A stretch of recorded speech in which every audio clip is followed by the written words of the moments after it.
Welcome to Sonoma Raceway and round 2 of the Pirelli GT4 America Sprint X season. My name is Ryan Marine. Pleased to have Jack Baldwin alongside, filling in for Calvin Fish, who will be back with us at Circuit of the Americas. Amanda Busick will have the reports down in the pit lane. Race number 2 of the weekend, Jack. We closed out the day yesterday with the Pirelli GT4 America race.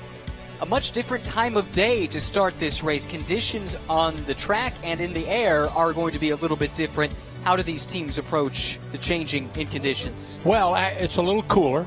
The sun's out, which is a good thing. It's a little bit cooler. Cars are going to be a little, run a little bit better. Air's better. And obviously, your faster guys are in right now. The Pro-Am division, the fast guys are in. The pros are in to start this race. And the AMs will finish the race. So it's a great mix back and forth. And it is a mixed-up grid compared to how they started. You saw the conditions a moment ago. But going back to yesterday when the AMs and the Pro-Am lineups qualified, now you've got the pros who qualified for this race. So some of the cars that started at the front yesterday, they start towards the back today, and vice versa. It's the ebb and flow of this series that I think makes it so captivating. And that's what really makes it good because, as you're learning to be a race car driver in the Pro-Am division, obviously, it's you get to start, you get to finish. Why don't we take a tour of this Sonoma Raceway circuit, courtesy of Jan Halen and our Porsche track preview. Hi, my name is Jan Halen. We're here at Sonoma Raceway with Wright Motorsports for the Porsche track preview. We're getting ready to start the lap, coming onto the front straightaway here. Up through the gears, all the way to 6th gear, up to 145 mile an hour. It's the fastest part of the track. Very bumpy, going uphill, braking into turn 2, down to 2nd gear. Car gets very light here on the exit. Accelerating out, getting ready for turn 3. Lots of compression at the apex of 3 here. 85 mile an hour, 3rd gear, back to power. Car again getting very light on the exit and hard on the brakes for turn 4. 1st or 2nd gear, accelerating out, getting ready for the carousel. Up the hill, very tricky braking. 4th gear, down to 3rd, car again getting light on the brakes, and then preparing for a good exit onto the back straightaway. 3rd, back through the gears, 5th gear, all the way up to 140 mile an hour, and then hard on the brakes for the hairpin, down to 2nd, back to power. Car slides around a ton here, so gotta be careful how to apply the power. 2nd, 3rd, 4th, getting ready for the S's, small lift only, back to power, and ready for the S's. Hard on the brakes here at the 300, lots of dust flying up here, hard on the curbs, back to power, 1st gear, back to power. Sweeping right, flat out, getting ready for the last corner. Tight hairpin, 1st gear, all about getting a good exit here. Good rotation, hard back to power, and back onto the front straightaway, and that was a lap at Sonoma Raceway in the Porsche GT3R. Thank you very much to Jan Halen for that high-speed tour of Sonoma Raceway, and he knows what he's talking about. He and Fred Pordad, they won their class in the Fanatec GT World Challenge America, powered by AWS race yesterday for GT3 cars.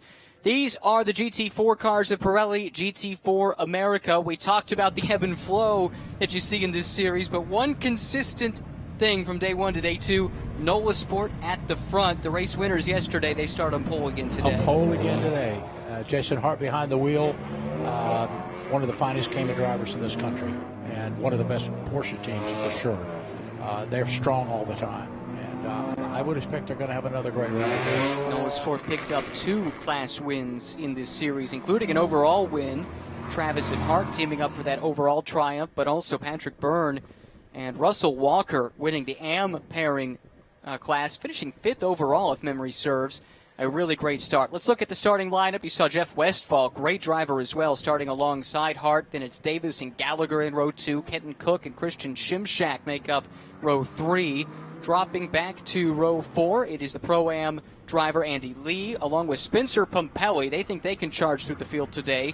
Warren Dexter of Dexter Racing, he and Ryan Dexter, his brother, won the silver class yesterday. Andrew Davis alongside, Mads Siljehaug in the KTM, and Chris Wilson in the Mercedes. Then Christina Nielsen, their race ended early in the Murillo Racing car she shares with Aurora Strauss yesterday. She's got Ian James next to her, Greg Leofouge, Aaron Povaledo in the next row, Bill Oberlin starting all the way down the field. That's very rare to see, with Russell Walker next to him, ex-NASCAR driver next to ex-IndyCar driver Conway and Gidley in that row. Then we've got Cole Serralo and Brett Strom starting 21st and 22nd, Nick Galante and Sean Gibbons 23rd and 24th, Ty Clark and Bryson Liu, who made his series debut here a year ago, right behind, with Ryan Eversley, who starts on a sticker set of tires today, he told me, next to the Random Vandals car of Al Carter, Matt Forbush, Gerald Lowe in a McLaren. In the next row of the grid, Robert Orcutt from TRG and Jerome Bleekemolen. Keep an eye on that car. He's a hard charger. Chandler Hull bringing up the rear of this field. That's another car we expect to come to the fore, especially when John Miller gets in, a very accomplished BMW driver. 2 formation laps here this weekend at Sonoma, and a valuable time for these drivers, Jack, to make sure that their tires are clean and up to temperature. And that's what the 2 laps is all about, giving the tires a chance to come up to temperature, especially in these cool conditions. It brings the temperature of the tire up, but also brings the pressures up. It's very important to hit the temperature and the pressure so the cars are, because they do their setup based on all that. And it's, you wouldn't think it would make much difference, a half pound here or whatever, but it makes a difference to the 1/10 of a pound. Everything needs to be so precise. Motorsports, very competitive, especially in a BOP field like this, where all the cars are equalized by regulation. You're supposed to be able to achieve roughly the same performance level, but you look at these cars, a Mercedes versus a Cayman versus a BMW versus a Crossbow, for heaven's sake. They make the same lap time, but they do it in very different ways. In very different ways, exactly. And, you know, driving the cars, all the cars are really good, and driving them at 8/10, you know, they're really comfortable and they're really good. It's that last 2, and when you get to the 9 and 10/10, and that's where these guys live. If you're going to do good, if you're going to win this race, you've got to be able to drive the car at 10/10 every lap, and that's where the setup is, and that's why it's so important to get these cars working out on that edge. Well, we talked about this yesterday. There are the 3 class divisions, Pro-Am, Silver, and Am, but everyone is in the same car effectively. The same performance window is available to everyone. So, in the case of the NOLA Sport Am car yesterday, they put it all together. They finished 5th overall. That is out there as a carrot for all of these drivers and teams. They know if they perform, they can get a great result. Absolutely, and that's the wonderful thing about, you know, SRO GT4 America, Pirelli GT4 America series. It gives the opportunity for the new drivers, the young guys, to come in at any, you know, and get in there and be a race car driver and do some, you know, be very effective, very competitive. Anybody can come and do this. And you hear us talk about the AMs in the Pro-Am lineup, and yes, these are men and women who maybe don't make their money racing cars. In some cases, maybe they do, but they don't have as much experience. However, they take this very seriously. These are professional racing teams, and it is a professional racing series. We got a good look at the Murillo Racing Cayman that is shared by Aurora Strauss and Christina Nielsen. They're one of those AM class lineups that we have every reason to believe can contend with some of the best. And speaking of Aurora, Amanda is standing by with Aurora down on pit lane. Well, Ryan, you mentioned their issues yesterday. The radiator actually took them out of the race, but I can tell you Aurora is fired up here today. I saw you anxiously watching this screen. Christina taking the first effort. What's going to be the game plan for this Porsche today? Sonoma is all about tire management, and luckily our Richard Mille Porsche is great in that respect. We've been particularly careful about that during the practices. We feel like we're ready to go, and if anyone can handle a car like this, it is Christina Nielsen. She's an awesome friend and awesome co-driver, and yesterday was a blip, but in the scheme of things, we know we'll be in a strong contention for the season. Congratulations. And definitely a pairing to keep an eye on. More on them as the race progresses. Look at this field of GT4 cars. It's a great field, lots of talent. 32 cars set to take the start. And here they come around turn 12, waiting for that green flag. Jason Hart, Jeff Westphal, Your front row, plenty of talent packed in those two cars, and the green flag waves. They fan out 3 wide. Great start from the opening row at least, and Jason Hart's able to lead the field up the hill for the first time. Still 2 wide further back. Patrick Gallagher, very aggressive in that Aston Martin. Look at all the Aston Martins in this field. There's a bunch of them, and they're all clustered up towards the front. We see the crossbow shuffled a little bit wide, but now we'll have the inside line for this next corner. That's Matt Siljahaug driving that one. And 2 by 2 they go a bit further back. Strong move from Andy Lee up the inside in that GMG Audi. Yeah, it's just really important to get this first lap behind you, get things settled down, and especially get over top of that hill. Great start from Patrick Gallagher in the RS1 Not Lad Racing Aston Martin. Their second year in that platform.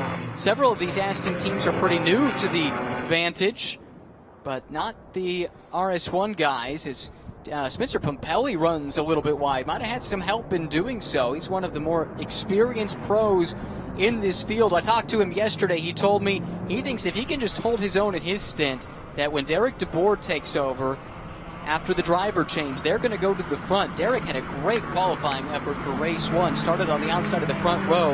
They had a cut tire that scuppered their effort, but they've got high expectations for today. And hopefully that little off right there into those rocks did not cut another tire. Matt Siljahaug on the attack, trying to make his way past Christian Shimshak. That is such a nimble little KTM crossbow up against the hulking Mercedes. It barely looks like it fits in, but we've seen this car very successful at this track. Shimshak defensive on the inside. Siljahaug going to try the outside, but Spencer Pumpelly's there to pounce, trying to make the inside lane work, but it becomes the outside here in turn 12. Pumpelly falls back in line. Yeah, and it's all in positioning going up that hill. So maybe Spencer could get up on the inside of him here. He's trying to. Not quite enough. Did his best to get there, but Siljahaug carried a lot of speed into the corner, and Spencer recognized he wasn't quite there, had to back out of it. Siljahaug made his series debut with us a year ago. Not a name that was super familiar to race fans here in the States, but had done quite a bit of GT4 racing in similar cars in Europe. In fact, is a Ryder Engineering factory driver. Ryder Engineering is the firm that KTM effectively employed to design and service these crossbows, the GT4 variants at least. And so he's got a lot of seat time. He's a real expert in these cars, and he's proven to be a great pairing with Nikolai Elganian, who we'll see in the second half of the race. Yeah, that's a very strong silver pairing. Both of those drivers are excellent. Gallagher battling Kenton Cook, 2 of the youngsters that, for one reason or another, in my opinion at least, have kind of slipped through the cracks. They've shown a lot of talent at various stages in their career, and you're just waiting for them to take that next big step, and it just hasn't materialized. Kenton Cook sees this opportunity with B Sport Racing to be the team manager along with his wife. Brian Putt, the co-driver, is the team owner. And Patrick Gallagher has really found a patron in his co-driver, Matt Dalton. Those two have a great relationship and have shown that on their day, that's a pairing to be reckoned with. Well, the one thing about Matt, he's got a great, he's so enthusiastic and he's got so much energy, loves the sport, loves to drive, and every time he gets in the car, he does a little bit better, and that is the process. So I look forward to seeing those guys many races to come. He's getting a lot of seat time on these weekends this year, running in the GT America powered by AWS series as well. See a couple of the ST Racing BMWs running further back. They're in the Starry Night inspired Van Gogh liveries. That's Jerome Bleekemolen in the Cayman up the inside of, I think that's the Jorgensen Strong car. And Bleekemolen had to start quite a ways back. They had issues early in the weekend, but we saw him yesterday in his stint really flying through the field. Yeah, they didn't get a chance to qualify either session, so they had to start last in both. There's a bold move up the inside. Christina Nielsen forced to give way as the 23 comes through. That was a good pass, well timed, and Nielsen did the right thing. That would be Memo Gidley driving that car. Yeah. Extremely experienced in open wheel cars as well as in sports cars, but had a very, very bad accident a few years ago at the 24 Hours of Daytona and has not done much racing since then. Made his return to professional racing at this track, as a matter of fact. I think that was 2018. I remember interviewing him for a story I wrote back then, and he was just so excited. and a great opportunity for him to be back behind the wheel. Oh, it's great to have him back, and I spoke to him the other day, and he says he feels great. He's glad to be back. He's doing a really good job behind the wheel, doing some coaching, a bunch of racing. So, and that was a horrendous crash at Daytona. Yeah, we all feared the worst when we saw that, and it was a long road to recovery, many surgeries for Memo, and it was never clear that there was a path back to the race car. He was very adamant. That's what he wanted to do. His family supported him in that, and it's great to have him.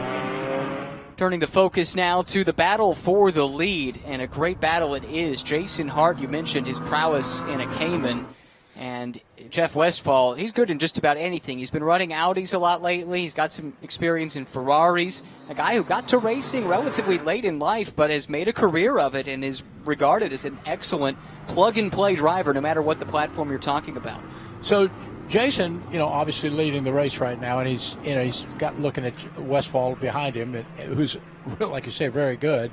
He's got to want to keep the car up front, obviously, but at the same time, he needs to kind of save the car a little bit.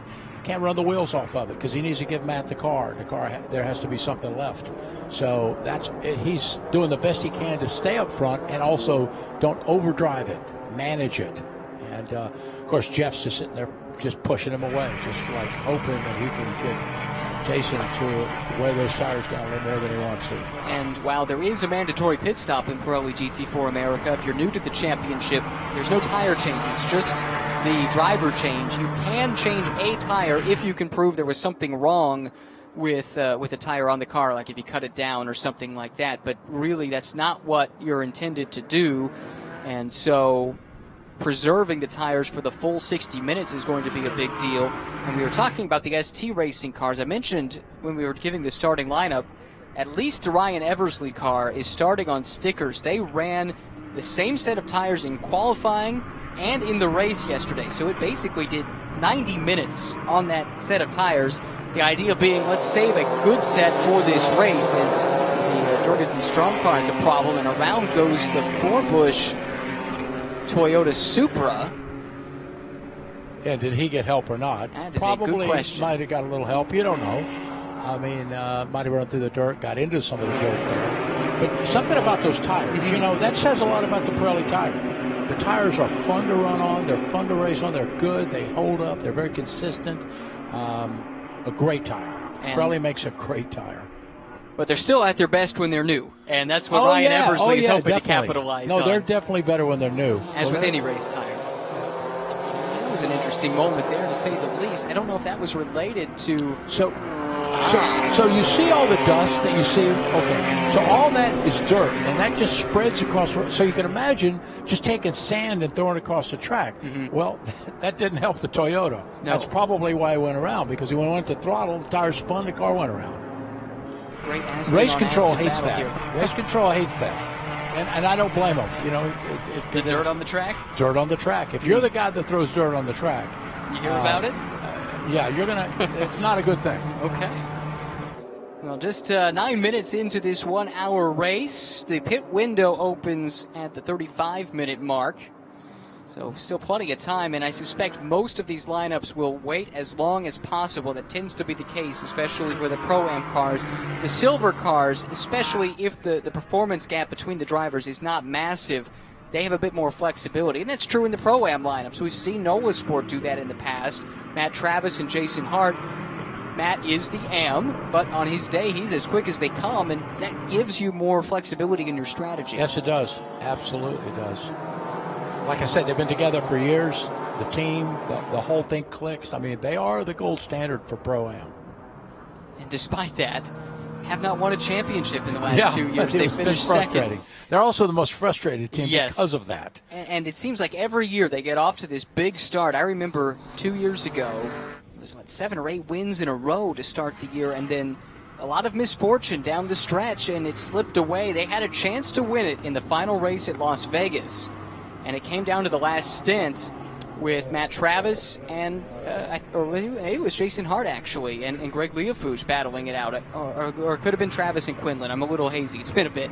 But it came down to the last lap of the season, and it was the same thing last year. They were battling it out and came up just 2 points short. So I'm sure me saying this over and over again 2 days in a row is going to be extra motivation for them. They're not going to like hearing this, and if they have their way, they can put it into that line of conversation with a good season here in 2021. I know they want it really, really bad, and so they're doing everything they can. I mean, they're doing all the right things to get this thing off to a good start. So let's look here at this Mercedes, the Capstone Motorsports car. It's a brand new team. Chris Wilson is driving at the moment. He's paired with John Allen, I believe. And they are, like I said, a new team to this championship, but not a new pairing. Those two have been driving together for some time. But the Capstone part of it is quite interesting. You see the Alabama Crimson Tide mascot, the elephant, whose name escapes me, on the hood of that car. And that is because of a connection to the University of Alabama and the engineering program. And a number of engineering students are actually part of this program on site as a chance to put what they're learning in the classroom to use and see what kind of opportunities are out there in motorsports. It's a really cool program. And the students love that. Those intern programs are great. They can put their, what they learn to practice on the track and work with these engineers. And a lot of them have ideas of going in this direction. So, and John Allen is an alum of that School of Engineering at the University of Alabama. And we'll talk more about that in a moment. But first, let's go back to the front of the field. We're watching Patrick Gallagher here in the Not Lad Racing by RS1 Aston Martin. And Amanda's got an update on their race. Well, Ryan, I do have an update there, but first, the mascot for Alabama, that elephant, is Big Al. Big Al. I doubt you'll, Alabama, Big Al. Of course. Well, just an update here on Patrick Gallagher. I talked with a representative from the team. They're very happy with the early efforts for the Not Lad Racing. I asked the team representative where Patrick really excels at this track.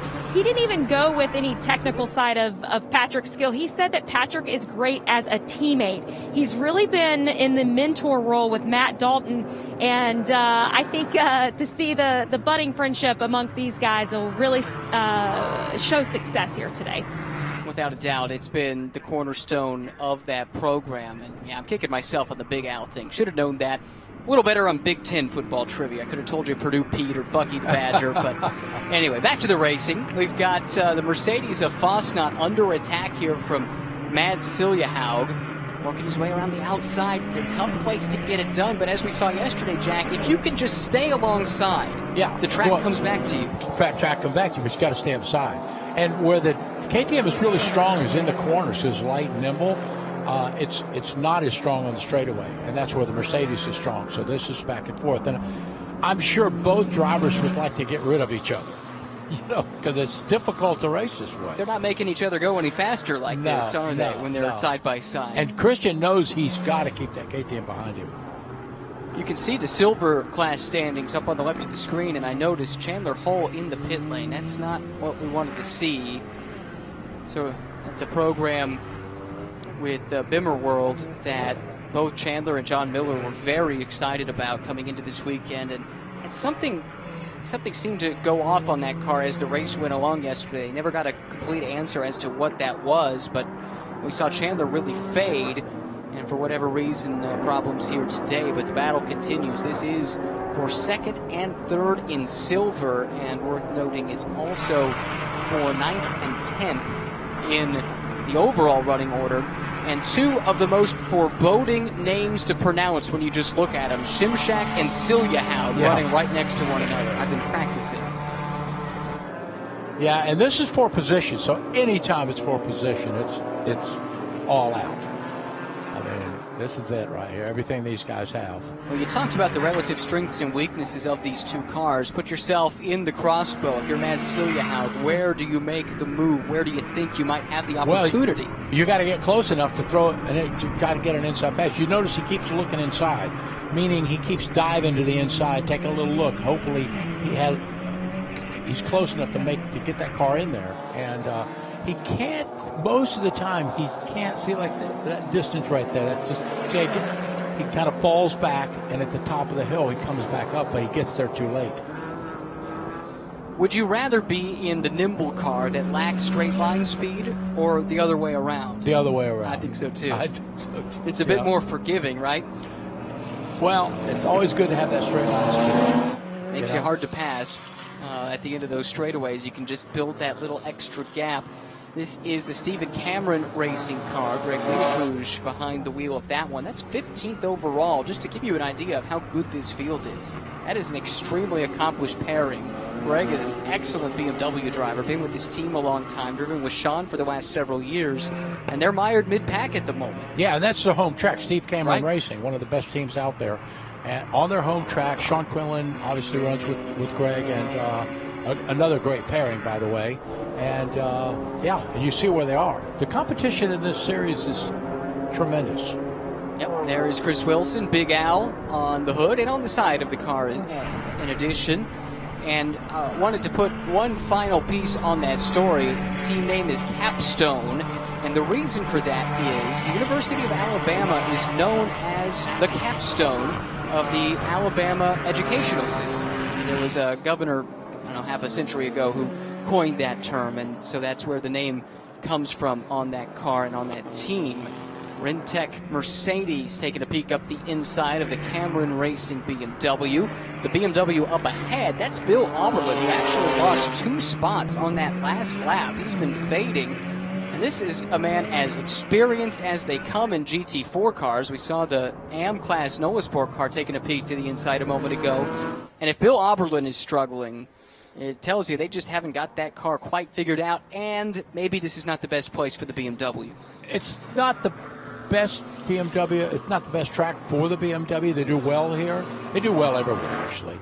But maybe it's not the best car for this particular track. And maybe they're set up a little bit. He might be working something, might be managing it. He's got to turn the car over.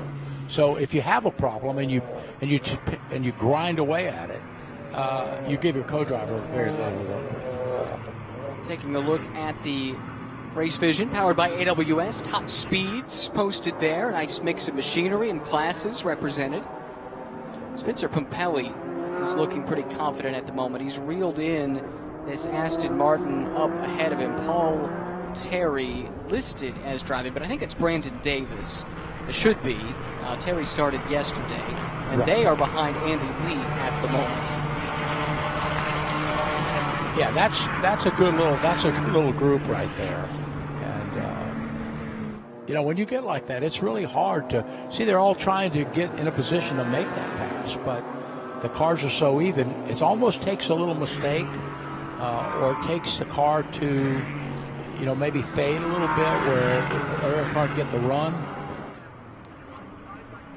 Maybe what Spencer's hoping. See, Spencer's looking inside. He's looking inside. Okay, he was able to put it there. He's got it there. Now, can he hold that position? That's the question. Yes. Looks like he's got it He's clear. got it. He was able to do it. Comes across the nose to make sure he's got that position intact. Well timed. Nothing Brandon could do about it. Nice and smooth. That was a pro pass. Spencer ran in the Sprint Championship last year. Derek DeBoer ran in Sprint X in an AM pairing. And the combination of the Sprint Championship going away or being folded into GT America, and therefore leaving Spencer Pumpelly available, and Derek's improvement. Derek told me this was the year. Everything just fell into place to take that next step. They were really excited for this season, and early returns have been incredibly positive. Spencer Pumpelly, we know what he's capable of, and he was on the attack there a moment ago, but the battle for the lead has closed in, and actually it's now Kenton Cook who's gotten around Jeff Westphal, so that has changed during the last couple of laps. And it is Cook on the charge. He'll be turning that car over to Brian Putt in the next 15 minutes or so. Looking really stout at the moment. That B-Sport Racing team, we talked about it yesterday. They spent the offseason tweaking on that car. They took it to the shaker rig to better understand how it gets over bumps. And they feel like, whereas last year they were just trying to put this program together to be ready for COTA, they've been able to use all of that energy to focus on the racing. And Kitten told me it has been night and day difference, just the way he's been able to focus, and look at how it's already paying dividends. Yeah, that's one of the strongest Aston Martin entries for sure. And once again, I think Jason really, he wants to keep the point, lead the race. You always want to lead, But at the same time, I know Jason's thinking about saving that car, saving those tires. Don't drive it too hard to keep the lead, and don't give the lead up. Spencer Pumpelly, I think we saw him get past Brandon Davis, and that has now updated on my timing and scoring, so that's been corrected. Thank you very much. So now he's in the top 5. And he just got past Andy Lee as well, and so did Davis, as it switches back to Terry's name. So Pumpelly on a charge at the moment, and he's done more than what he set out to do. Oh boy, we got a problem here with one of the Bimmer World cars. They're deep down in there working on something, and here comes Cook on the attack. Evidently that was the 34 car, Bill Oberlin. We saw him sliding back, so maybe there was something amiss with that race car. Cook is as close as he's been, and it looks like he can put that Aston wherever he wants it. Yeah, he looks a little bit stronger right now. He just cannot quite get the run enough to throw down that pass. And this is for position. The top 7 cars overall are all Pro-Am entries. Your leader in silver was yesterday's silver winner, the Dexter Racing Aston. Ryan Dexter starting the race. Warren will finish, I believe. Celia Haugen, the crossbow, runs behind him in 2nd and 9th overall. He has made it around Christian Shimshak, by the way, who now is in 10th. Pit window opens very soon. 3 minutes and 44 seconds from now, we could see cars coming to pit lane for that mandatory driver change. And even if Kenton cannot get by Jason, he's trying to make Jason use that car as much as he can. Push him, push him, push him. And that's just tire conservation, right? Right. Exactly. Well, he's certainly accomplishing that. These two are running at a nice clip. They've been able to put a gap on Jeff Westphal, who has dropped off now, about little over 2 seconds behind. And this is Jerome Bleekemolen, and coming from the back, he has moved all the way up to 16th overall. That's plus 16 since the start of this race. Biggest mover by quite some margin. And he's right behind that Leofouge car, having already set the CrowdStrike fastest lap of the race. So you see, he positions himself on the inside. And there it is. It transferred over going up the hill. He got the spot. So we thought it was the Oberlin car in pit lane. That appears to not be the case because that is Bill just up the road. So not sure which of the Bimmer World cars we saw in the pits a moment ago. It might have been the Chandler Hull car we talked about earlier. Yeah, that Oberlin's in that car that's leading that. Correct. Right there, that car. Yeah, I had the red line and oil car. We had a report that perhaps it had been the Oberlin car in the pit lane, but we'll try and get to the bottom of that for him in a moment. But let's watch Bleekemolen here cresting this hill, and this is where the Cayman has been very strong all weekend in this part of the track. Well, the one thing about the Cayman here is the Cayman is really good on its tires everywhere, but this track on a long run, it's hard to beat a Cayman. They're stronger in the second half. And we're seeing that perhaps already, even though we haven't reached the second half of the race. This is a great group of cars to keep an eye on. Great diversity, running very close together. Up the field we go to Spencer Pumpelly, who has caught the back of Patrick Gallagher. Gallagher is running currently in the 4th spot. And Pumpelly taking a peek to the inside. Ooh, he got close. Is Gallagher going to give him room? I think that Spencer's got a good run off that corner, and he might be able to stay there. Not quite. But you see, as the run goes on, the Cayman seems to be getting a little stronger.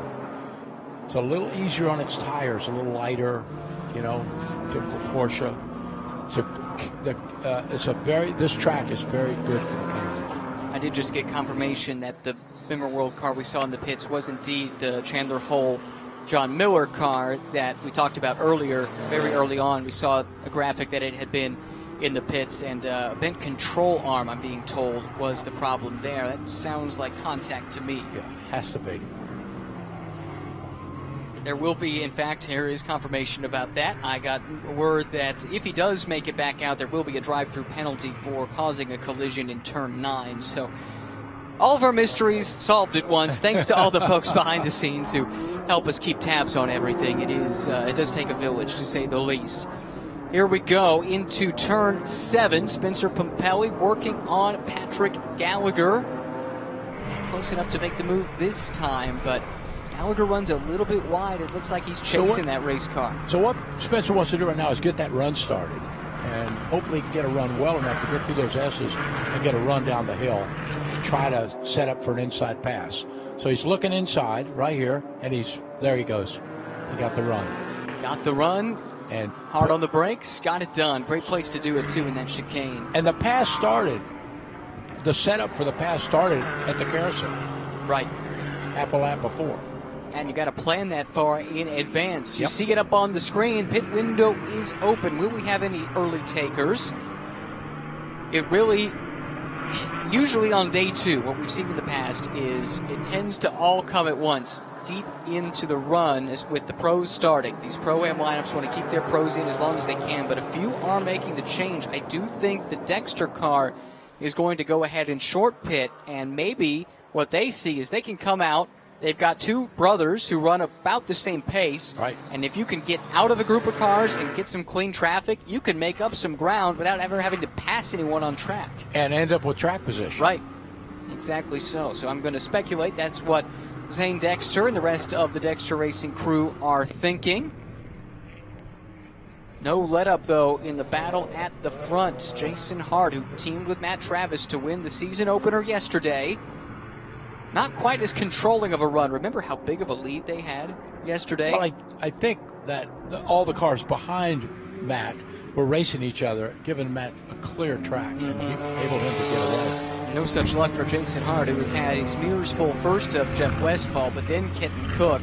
Spencer Pumpelly in the mix, too. He's only 5 seconds out of the lead, and we see right there, driver change complete. Dexter Racing right back out. They pitted from the Silver Class lead, so we'll see how the rest of the Silver Class decides to treat this.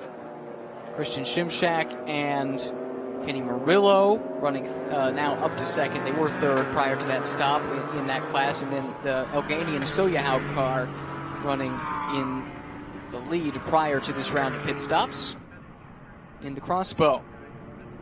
There is Pumpelly. Look how much gap he's already made over Gallagher in that Aston Martin, which just seems to be dropping off a bit, even relative to the other Astons. Here is Celia Haug, the Silver Class leader, now that the Dexter car has pitted. He still owes us a pit stop, but has done a good job since clearing Shimshak of running down Andy Lee.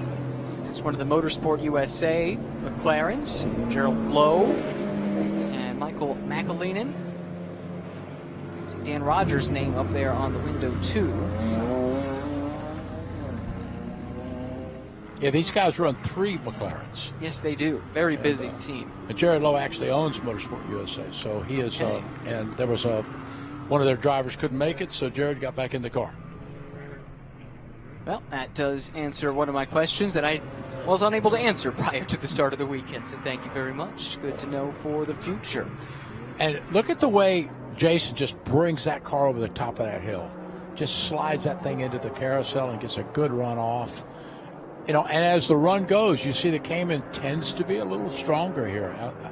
We would call this a long run.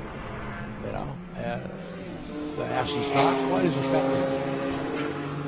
By the way, part of this is pit stop induced, but Jerome Bleekemolen is about to crack the top 10 from the back of this from field. the back of the field. And you better believe they'll keep him in as long as he can. He is one of the finest GT drivers you'll find anywhere, sports car drivers for that matter. He's done some prototype racing too.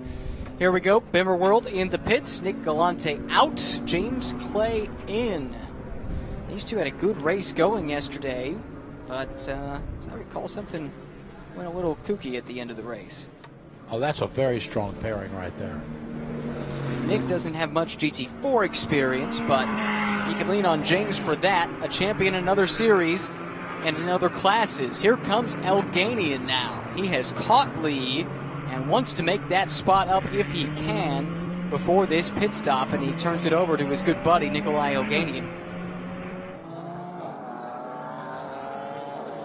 Yeah, Andy certainly has his hands full there.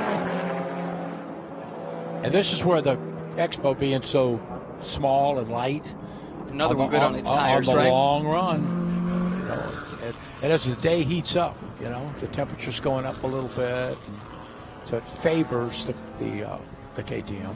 They had one of their best weekends, Marco Polo Motorsports, in this car at this track last year. We ran 3 races here, and they won the middle one. They had a fastest lap and a pole, maybe 2 poles, over the course of all of the racing. Only the one win had some disappointment, but nevertheless, that car has been good in the past here at Sonoma. Shimshak out, Kenny Murillo in. You see them holding the car. If you're new to the series, the reason for that is there is a minimum pit lane delta. That means the amount of time elapsed between entering the pits and exiting. You have to come in at a certain time or over. It's 92 seconds here this weekend, and it takes 45 seconds to drive through the pit lane. So the remaining time is there for driver change, and you can adjust tire pressures, but that's about all you can do to tweak on these cars in that amount of time. And if you see the car sitting there being held by the crew, what that means is they made the stop cleanly, they made the change cleanly, they just need to make sure they wait so they don't run afoul of that minimum time. Matt Siljahaug has made the pass, and it looks like he's going to do it the hard way around the outside. Yeah, an outside pass is the hardest thing to learn to complete in sports car racing, but it's very effective. Once you get out there in the middle and you're there, it's you've made the pass. And we saw exactly that. Interesting, Nola Sport still with a few minutes to play with. They're going to bring in Jason Hart and hand the car over to the world's fastest accountant, Matt Travis, our favorite movie quirkster, although Jason took over that role yesterday post-race. And here they come. Travis hops over the wall. He's going to be installed in this Cayman that has dominated the weekend to this point. Little bit of problem getting out. Something got hung up, belt got stuck or something. But no reason to panic. No, they've got time to get it done. They've got plenty of time to do it. And you see, no help. It's the 2 drivers that are making this driver change. One mechanic over the wall to check tire pressures. But they're bleeding the tire. So what they're doing, they're bleeding the tire down and putting it back where it needs to be. Driver swap complete. You see the lights come on. The engine does need to be off. There was a penalty for that yesterday for a different team. And they got it done. Here comes the second Nola Sport car, the AM-Class winner from yesterday. Hart has been released. Let's take a look here. Wow, that was great. They have 92 seconds to play with. 92.198 That seconds. is perfect. It helps being that close to pit out, admittedly, but they played that to perfection. Here we come, Spencer Papelli. They've held him out as long as they feel comfortable. You must be past the commitment line prior to the clock reaching 25 minutes flat. As long as you're in the pits before then, you're clear. If you come in too late, drive-through penalty, and your race is effectively over. It's a big penalty. Yes, it is, and yes, you want to seek any advantage you can in the pits, but you really don't want to take too much risk with it because the penalty is very harsh indeed. So you notice the car's going really slow on pit road. There's a pit road speed limit. That's right. How do they do that? How do they know? They have a pit speed limiter. And so they just push that button, flip that lever, and they can just put their foot on the gas pedal and it'll just go one speed. And it won't go past that. So you you shouldn't get busted for speeding on pit road unless you cross the line too fast entering. Press the button too soon leaving. Right. We've seen that. We've also seen, I think, shifting gears can change you out of the limiter mode. That's caught some people out in the past. Derek DeBoer of Fast Life fame getting strapped in to the TRG car. Great opening stint from Spencer Papelli. Did everything he hoped to do. He said, just want to hold station. Well, he actually improved several spots. And Derek appears to be on top of his game here this weekend. They are looking for a big result. Yeah, this is going to plan for those guys. They're right where they wanted to be. Slow change from Cook to Putt. They were 4 minutes over. The Papelli to DeBoer change was clean, just a little slow. It left about a second and a half out there. Siljahaug to Algadian, 92.196 seconds. Very, very good. And you think about it was 1.5 seconds slow. But 1.5 seconds on the racetrack is a long way. Well, it's 1.5 seconds standing still versus going at race speed. Yes. Think about how much ground you cover going 100 miles an hour in a second and a half. Right. And that's the difference right there. 16 seconds left in the pit window. A few teams still with their service. Westphal to McCoy now underway. GMG Racing. Reardon Racing. My apologies. Sorry, Laura. Laura Tallman, the team owner for Reardon Racing. Accomplished driver in her own right. But looking over an expanded program this year, very busy. GT4, GT3 efforts in both World Challenge America as well as GT America. Great opening stint, though, from Jeff Westphal. Fell off a little bit towards the end, but still had that thing at the pointy end, and now it's Chris McCoy's turn to keep it there. And look at how much air they're bleeding out. That's why the car fell off.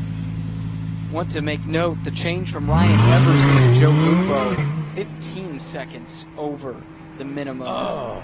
That's going to hurt them. It's been a tough weekend for them anyway. Both Joe and Ryan are getting used to the car and the team, and they have a lot of optimism when they get to a different track that they just feel the M4 is going to do a bit better at, then that they should come to the front. But Ryan and Joe, they've been working together in Ferrari Challenge for a number of years, and Ryan is the coach. And they saw this as a great opportunity to step up into the next level of pro racing. Doing their best to make an effort, make an impact. It's not been the best of weekends for them. Pit window has closed.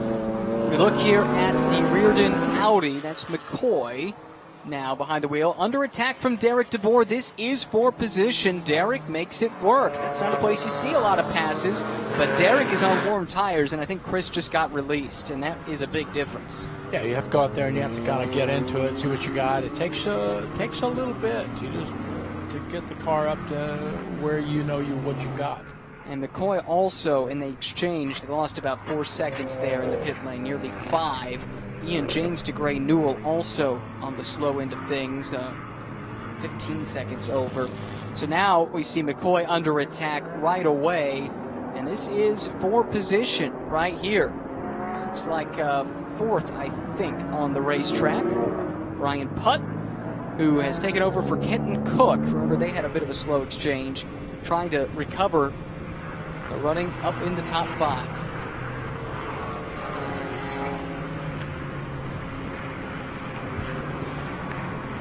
Travis has retained the lead through the pit stops.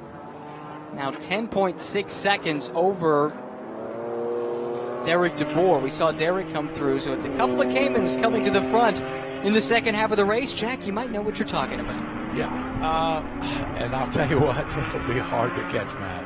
I mean, right now, I would say that Derek would love to see a caution. I think if you could bunch him up again, Derek could maybe run with Matt, but to actually erase that gap, Matt's going to have to make a mistake. Right. And Matt does not make mistakes. He just doesn't. He's solid as a rock. I would argue that he's probably the best ham out there. He's got some lap traffic up ahead of him. It's the Forbush Performance Toyota that we saw have an issue early in the race, and it'll be curious to see how he handles that in just a moment. But while we're talking about Derek DeBoer, let's hear from his co-driver. Great opening stint from Spencer Pumpelly. Well, just as viewers are getting aware of what happens in the pit lane changes, the excitement down here, guys, is almost palpable. And one of those excitements came from Spencer Pumpelly during that change. You came into the pit, strong effort here today. You gained 4 positions. Why were you so animated during that switch? It was my mistake. I saw Kevin, our team owner, and Weston, the team manager, chatting with each other when I knew it was time to send the car. And I thought Weston was doing that. So I was screaming, "Pay attention, buddy, we got to go." But sure enough, it was someone else on the team. These guys at TRG are always on it. It stinks that we don't have LaSalle Solutions here with us. They couldn't join because this is a closed event. But the group that supports this car does awesome. And you can see that on the track. I just love the car, love these guys. It's been a great weekend. Thanks, Spencer. Thanks. Spencer, a native of Mason Neck, Virginia. His father, Tom, was a racer as well. Helped shepherd Spencer into motorsports. And he has made himself a very good career. And a lot of it with TRG. Some remarkable results with that team over the years. There's a big dive up the middle. That was for position. That is Paul Terry now making his way past McCoy. Here comes Nikolai Elganian. This is the lead silver class car, so the strategy play from the Dexter guys didn't quite pan out. They're back in third. So first and second in silver right there on your screen. Crossbow versus Mercedes, as it has been much of this race. These two have been inseparable. Yeah, and the battle wages on. So and we'll now see it shifts to the second driver in the silver class lineup, Nikolai Elganian and Kenny Murillo. And Nikolai is a very good driver. Both of those guys are. So this ought to be interesting. Whoever wins is going to have to earn it. Tim Pappas makes a pass. That's on John Allen. So great stint from Bleekemolen. Hands it over to Tim, who has heaps of experience, mostly in Porsches, a lot of it in GT3 racing, but has done some GT4 stuff as well. And has been racing all over the place in the last few years. Had a bad injury from a crash at Bathurst a few years back. It took him a while to get back from that, but came back with all the motivation to keep racing, which is great. And this Black Swan team, they've been a stalwart in lots of championships around the world, including here in SRO America. Yeah, they cracked the top 10. That was for a position. They're in ninth now. That's coming from the back. That's pretty good. Yep, and the car he passed is the AM class leader. John Allen is leading along with Chris Wilson. And you've got to go back quite a way to the Jesbray car, the Smooge Racing Toyota, running back in 16th overall. That's second in AM. Back to the silver class battle.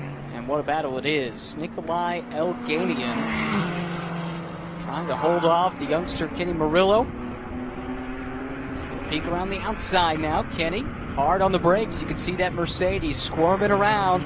Nikolai runs a little bit wide, but no opportunity for Kenny to make the pass there. However, he does get a great jump out of the corner. Straight line speed. Advantage Mercedes, at least over the crossbow. And he's going to try the outside up the hill in one. Nikolai squeezes him out just a little bit. And Kenny's going to fall back in line for now. Yeah, Kenny's going to try that again. He's like, okay, that almost worked, but it didn't. But you're just probing at this point, trying to find a weakness, right? Right. And back at that, that last turn, Nikolai gave him the outside. He said, I'll give you the outside. I'm taking the inside, but which is the defensive line. Nip and tuck between these two, and it's, again, what makes GT4 racing so interesting. Such different cars. Couldn't be more different. Crossbow versus Mercedes. And yet, here they are, rubber banding back and forth. You can't separate them even if you tried. Running really close speeds.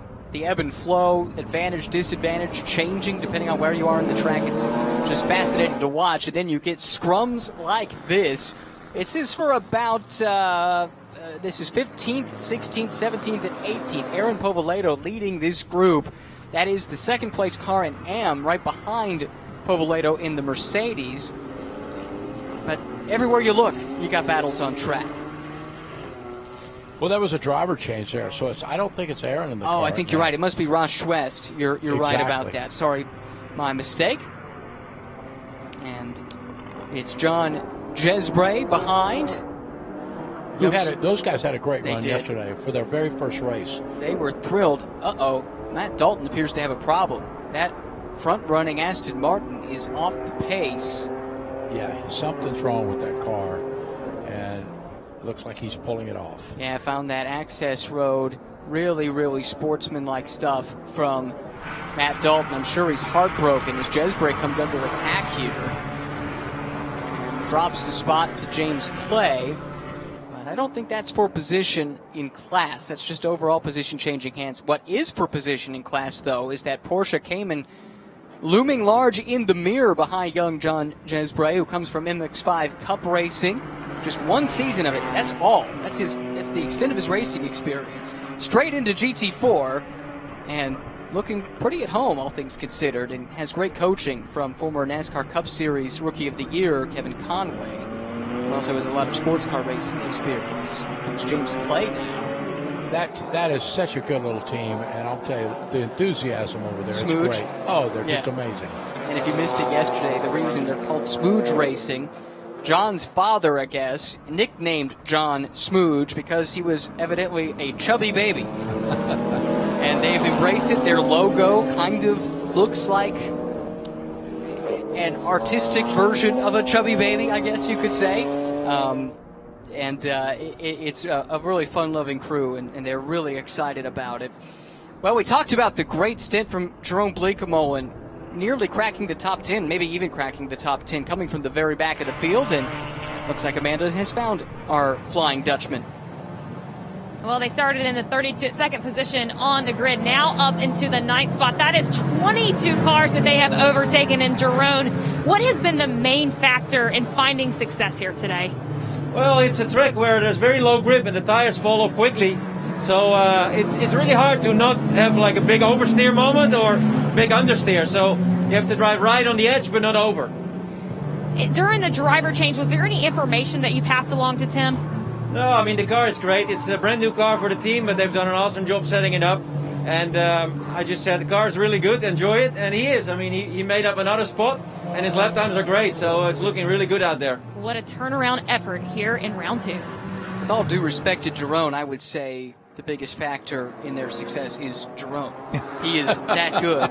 And then all credit to Tim Pappas. He has actually advanced them a couple more spots here in his stint and looks right at home, doing extremely well and everything he's been asked to do. And it's exactly what he said. I mean, it's right on that edge. The car is sliding, and the tires are good.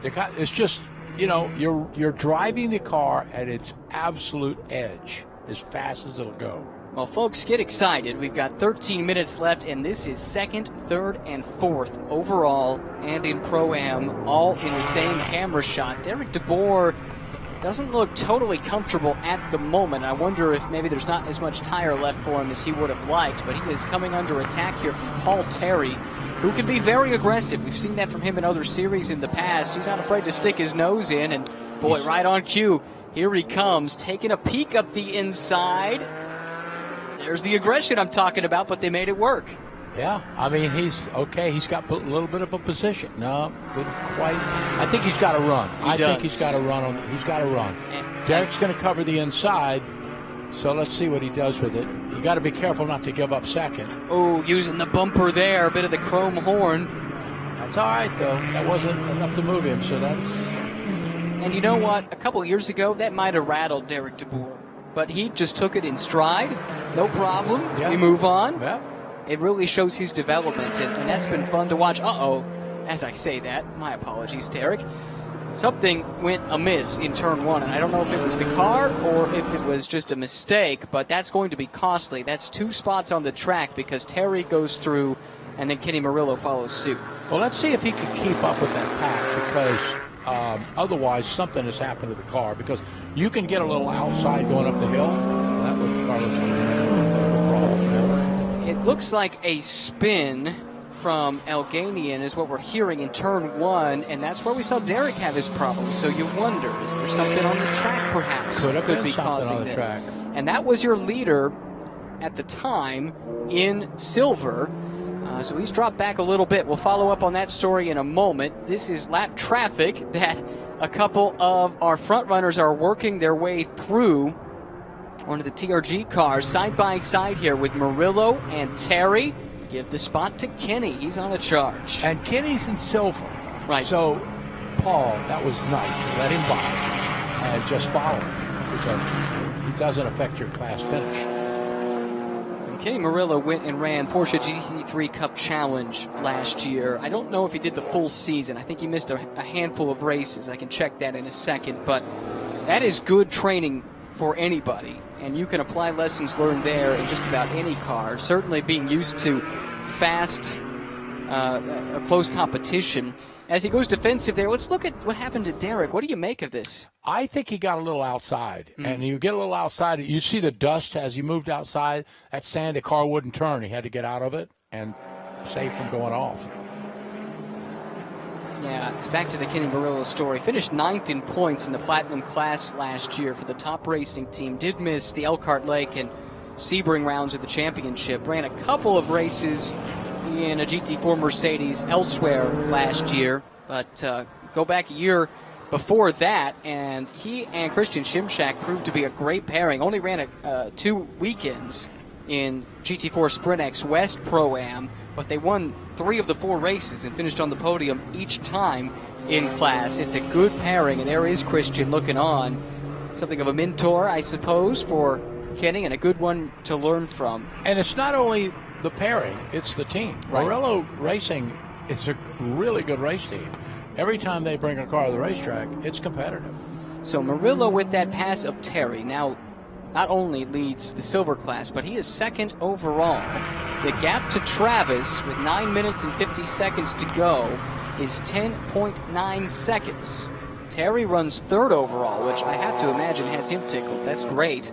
Derek DeBoer has recovered, runs fourth, and now it's one of the Dexter brothers, Ryan or Warren, I'm not sure which one started today, who runs fifth overall, second in the silver class. Elganian has recovered from his spin and is in the 6th spot, final podium position in silver, but quite a ways behind the Dexter Aston Martin as they run, entering the final stage of this race.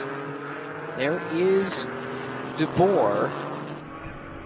And if something has happened to Derek's car, for points, he's got a hold. I mean, he's right now, it's not what he wanted, but he's in third. So that puts him on the podium with good points. And, So Ryan shown in the car, but I think he was in the first stint too. Nevertheless, it is the brothers Dexter that make up the driving force of this team. Their father, Zane, oversees the operation, although gets a lot of help from his 2 sons. And he's involved, Zane is, in a business building deep sea cables, I think it is. And oddly enough, they're based in Nebraska. Most of their employees, he told me, have never seen an ocean. And they're making these deep sea cables. It's a fascinating story, and but a passionate racing family. They started at the club level. They both came through the Teen Mazda Challenge, which is a great initiative that Mazda had for quite some time to bring young drivers through the club level and then hopefully into pro racing. And they started this team. They showed up with the Ginetta at Portland a few years ago. Surprised everyone, running towards the front and running well here, but it looked like a bit of alarm perhaps up on the pit box. And maybe not. Saw Ryan stand up rather abruptly, so it must be Warren in the car. I'm pretty sure that was Ryan that we saw standing there. Hard to tell with the masks, I'm afraid. But he is catching Derek DeBoer, and relatively quickly. Now, that is not for position in class. Yeah, so Derek can't afford to let him go. Right. I mean, if he gets to that. And it's going to before much longer. You can see how the gap has closed in the last couple of laps, and visibly closing here in this part of the track. 7.5 minutes left, fighting over the 4th position in the overall running order, but again, an out-of-class battle here. I want to give an update on the AM class. It is still John Allen leading. He is, oh boy, there's the Random Vandals car with the left front tire down. Gone. Well, the wheel is on, but the tire is not. Yes. Paul Sparta, along with Al Carter, the drivers on that team, apparently went straight on, and I can imagine why if you don't have a left front tire. This is a team that's new to pro racing. They've done a lot of endurance racing at kind of the semi-pro amateur level, but making this next step, here comes Dexter on DeBoer. Job done. And nice job, Derek. Just let him go. Very smart. Very smart. I think Derek has a problem. I think he's just, and he looks at it and he says, risk, reward. How much time is left? Where's my position? Right now I'm third. Don't mess up. Get it home. Get the points. Go on to the next one. 19th, 18th, 19th, and 20th running all together. Now these guys, they want position. They're just racing. They don't care. So Ian James is leading this group in the Heart of Racing Aston Martin. Taking a look at that there. Ian's been running in the Panos the last couple of years. Had a great season 2 years ago. They ran a partial schedule last year. Sounds like that program is pretty much done at this point, which is a real shame. But we thought that before, and they've come back, so you never know. But for now, he's focusing here with this Aston Martin program, which runs kind of in conjunction with something he's doing in other series. And Ian, in addition to driving, is in a team management position, coaching Gray Newell, his co-driver.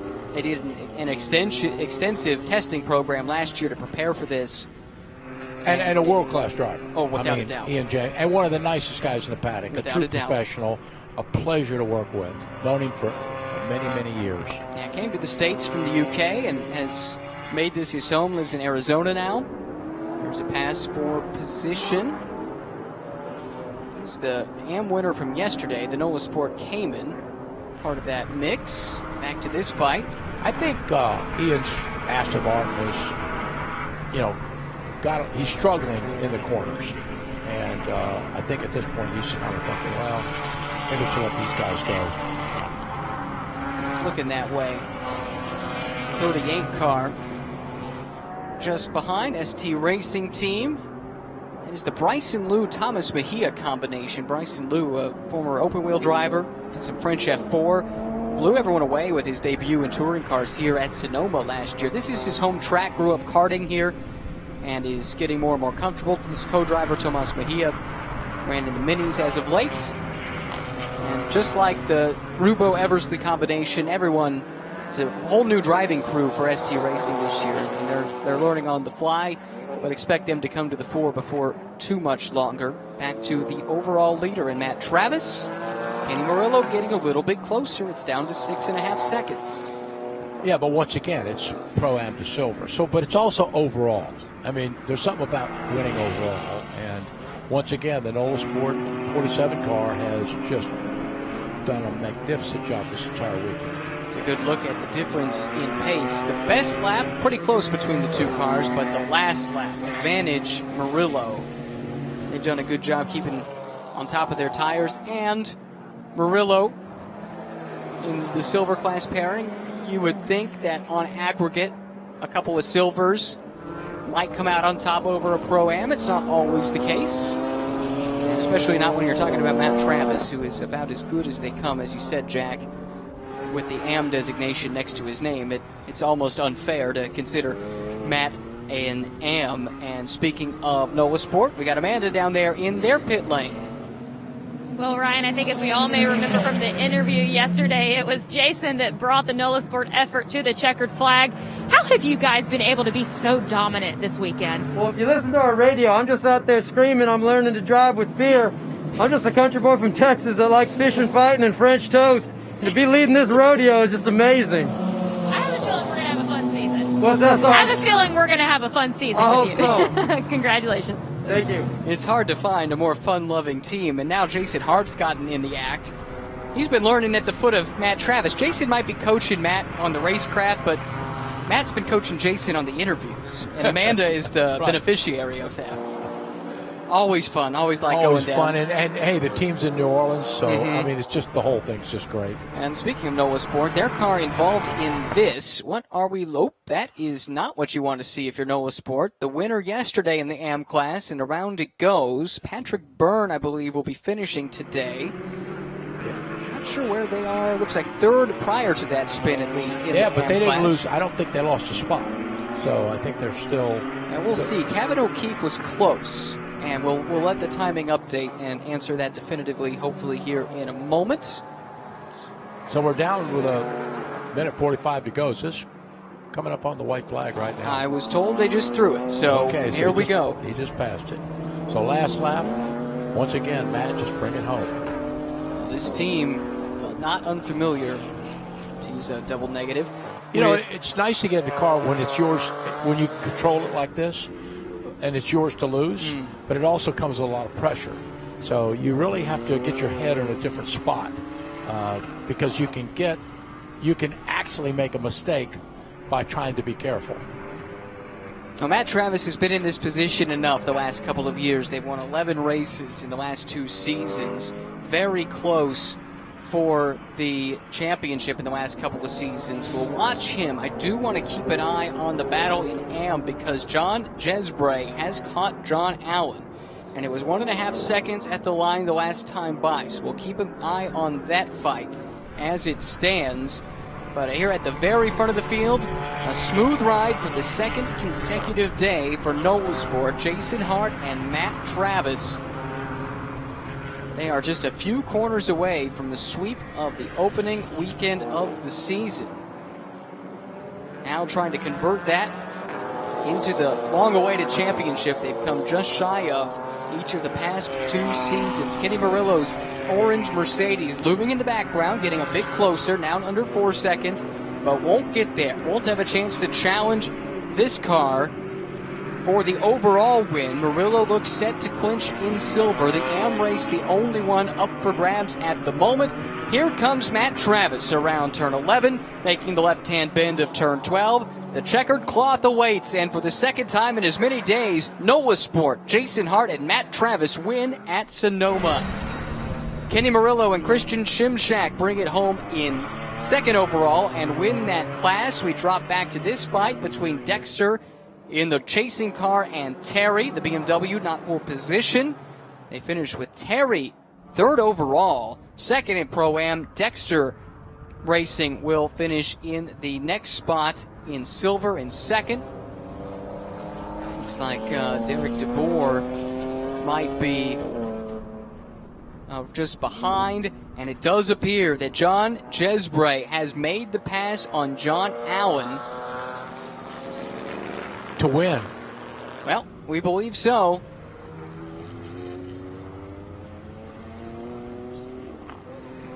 So there you have it. A good run, controlled from the front much of the race with the Capstone team. They'll have to settle for second here, it appears, as they come around to complete this race. But even still, first race weekend for the team. And a Toyota, first win for Toyota. So checkered flag has flown. There it is, second place for the Capstone team, and a great point there, Jack, for the Smooge Racing team on their debut and Toyota's debut weekend in the series with the Supra GT4. A win. And 2 podiums and a win. Fantastic. It can't get better than that. It's great. I'm really happy for them. And once again, this is the most enthusiastic team. They used to call me every week. We are so excited. We are so excited. Just like, we just called you to tell you we're excited. It's great. Now, you could tell when you go down and talk to them, as I did earlier in the weekend, and then after the races yesterday, I had a chance to spend a couple minutes with them, and they're loving life. They're loving their racing. And why not when you're having this kind of success? I think that Toyota Supra is going to turn out to be it's a good little race car. Really well built, safe, strong, and already has proven extremely competitive. So, hope to see more of them, but like we talked about yesterday, it's just good to see more manufacturers in the GT4 game, in this customer racing game, and Toyota seeing the benefits in it. They're also involved now at the touring car level. We talked some in the TC broadcast. Toyota Racing Development sending some of their up-and-coming stock car drivers over to this series to try and get some road racing experience. It's all symbiotic. It all builds off of itself, and it's nothing but good for motorsports. A high tide lifts all boats. That's exactly. Well, you can't say enough about NOLA Sport and that effort this weekend. I mean, to sweep the weekend, those are magic opportunities. And they'll cherish it for sure, but this is a team that knows one weekend does not a season make, as we've said a number of times. They have learned that lesson in rather harsh terms the last couple of seasons, and I suspect they'll come away only that much more committed, focused on the job at hand, and for them that's winning the championship. And basically, how are you going to look at it? Well, we're off to a great start. Mm-hmm. And you try to keep that momentum, build on that momentum, and but you never know when it comes to the championship. I'm also very proud of Paul Terry in that effort. I mean, this is the first time he's broken away, kind of doing his own effort, working with Dexter, by the way. Oh, really? Yeah, the engineering comes from Dexter, so it's sort of a joint effort, an alliance, and, so Dexter and Terry, they finished, overall third and fourth. So that says a lot about that effort. It does indeed. There is the man of the hour, Matt Travis, out of his car. And he's taken a moment to collect himself. Look at that smile. That says it all. This man enjoys his racing. It is an escape, and it is a passion. He happens to have quite a bit of aptitude for it as well. Having a word there with Series CEO Greg Gill. And we'll be speaking to him here in a matter of moments. There's a bunch of respect right there between Matt and Paul Terry. Those two have raced against one another quite a bit the last few seasons. And I think you bring up a good point. Paul Terry has come a long way. We have watched his development in front of our eyes the last few seasons. Yep.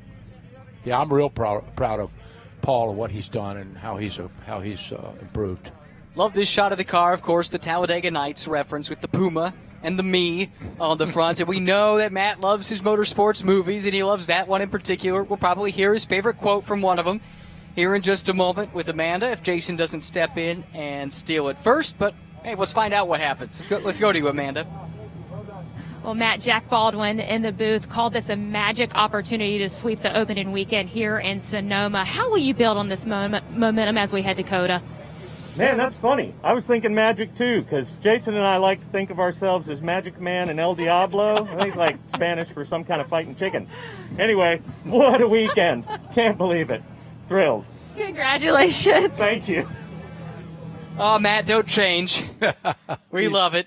And that's a new one. I applaud him. He's going a little bit deeper into the playbook to pull out new ones for us. And you know, he'll have something new for us every weekend. That's Matt Travis for you. You know, he's goofy. He likes to have fun, but he is deadly serious when he's driving. Oh, yeah, he is. Yeah, he is. And takes after his co-driver, Jason Hart, in a lot of respects. Amanda has found Kenny Murillo, part of the Murillo Racing crew that won in the silver class. And he found the podium yesterday in the third overall, but an impressive weekend to start for your group. How do you build on this performance?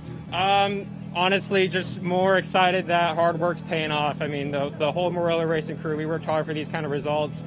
You know, maybe one or two more laps could be on the very top step, but I'm just incredibly grateful to not only be driving a Mercedes AMG, but on these Pirelli P0 tires. Just incredibly grateful to be here, especially to be driving with Christian Shimshak. It's just a dream come true. Well done, Kenny. Thank you. Well done indeed. Talk about Matt Travis as the world's fastest accountant. I'm not convinced that, or I could be convinced rather, that Kenny Murillo is the world's fastest data analyst on a race team. I mean, that's the other hat he wears on this team when he's not driving. Very good race car driver. Takes after his father, who was on the open wheel ladder, and turned into an excellent team owner for sure as we look at the results. Travis and Hart at the top, Murillo, Shimshak in second, but winners in the silver class, Terry and Davis, Dexter and Dexter, Pompelli, DeBoer end up with a top 5 overall and a podium in Pro-Am. Great start to the year for them despite the troubles yesterday. How about Pappas and Bleekemolen? Drive of the day from the back to 7th. Amazing. And for Pappas, that is, and Bleekemolen, that's actually 4th in the Pro-Am rankings as well. Great recovery from Black Swan. Putt and Cook will settle for 8th after a great opening stint from Kenton. Go back to the second screen here of results. You see a couple. One thing of note, we did see the spin for Patrick Byrne. They did manage to hang on to 3rd in AM in the second Noah Sport car. On that last lap, I think, Aurora Strauss got around Kevin O'Keefe to get up to 4th in AM. So that bumps O'Keefe and Gidley down to the 5th position in that class.